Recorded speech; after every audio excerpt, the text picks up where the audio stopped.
ಗೆಳೆಯರೆ, ಕೋಳಿ ಮೊದಲ ಅಥವಾ ಮೊಟ್ಟೆ ಮೊದಲ ಎಂಬ ಪ್ರಶ್ನೆಗೆ ಕೊನೆಗೂ ವೈಜ್ಞಾನಿಕ ಉತ್ತರ ಸಿಕ್ಕಿದೆ. ಹೌದು, ಬ್ರಿಟನ್ನಿನ ಇಬ್ಬರು ವಿಜ್ಞಾನಿಗಳು ಇದಕ್ಕೆ ಉತ್ತರ ಕಂಡುಹಿಡಿದಿದ್ದಾರೆ. ಹೌದು, ಇದರ ಬಗ್ಗೆ ಏನು ಮಾಹಿತಿ ತಿಳಿಯೋಣ. ಮೊದಲು ಜಗತ್ತಿಗೆ ಬಂದಿದ್ದು ಕೋಳಿ. ಅದಕ್ಕೆ ಸರಿಯಾದ ಪುರಾವೆ ಇದೆ ಎಂದು ಇಂಗ್ಲೆಂಡಿನ ಶೆಫರ್ಡ್ ಮತ್ತು ವಾರ್ನಿಕ್ ಯೂನಿವರ್ಸಿಟಿಯ ಸಂಶೋಧಕರು ಅಧ್ಯಯನ ಮಾಡುವ ಮೂಲಕ ಹೇಳಿದ್ದಾರೆ. ಹೌದು, ಈ ಜಟಿಲ ಪ್ರಶ್ನೆಗೆ ಅವರು ಉತ್ತರ ಕಂಡುಹಿಡಿದಿದ್ದಾರೆ. ಹಾಗಾದರೆ ಮೊದಲು ಕೋಳಿ ಬಂದದ್ದು ಹೇಗೆ ಎಂಬುದು ನಿಮ್ಮನ್ನು ಕಾಡುತ್ತದೆ. ಇಲ್ಲಿ ಇನ್ನೊಂದು ಗಮನಿಸಬೇಕಾದ ವಿಷಯ ಏನೆಂದರೆ, ಗೂಗಲ್ನಲ್ಲಿ ಹುಡುಕಿದರೆ ಸಹ ಮೊದಲು ಮೊಟ್ಟೆ ನಂತರ ಕೋಳಿ ಬಂದಿದೆ ಎಂದು ತೋರಿಸುತ್ತದೆ.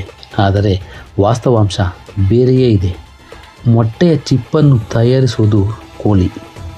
ಮೊಟ್ಟೆ ರೂಪುಗೊಳ್ಳಲು ಅವಶ್ಯವಾದ ಚಿಪ್ಪು ತಯಾರಿಕೆಗೆ OC17 ಪ್ರೋಟೀನ್ ಅವಶ್ಯಕವಾಗಿದೆ.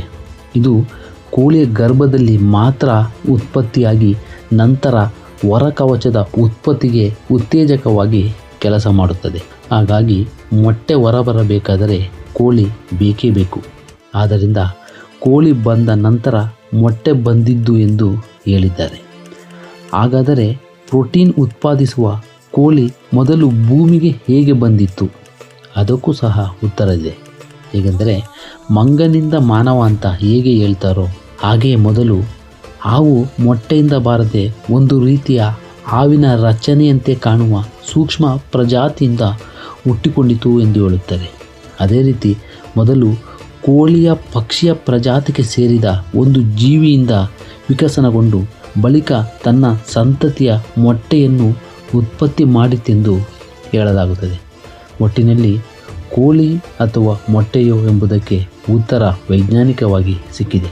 ಹೌದು, ಈ ಮಾಹಿತಿ ನಿಮಗೆ ಇಷ್ಟವಾದರೆ ಈ ವಿಡಿಯೋಗೆ ಒಂದು ಲೈಕ್ ಕೊಡಿ ಮತ್ತು ಆದಷ್ಟು ಎಲ್ಲರಿಗೂ ಶೇರ್ ಮಾಡಿರಿ. ಧನ್ಯವಾದಗಳು.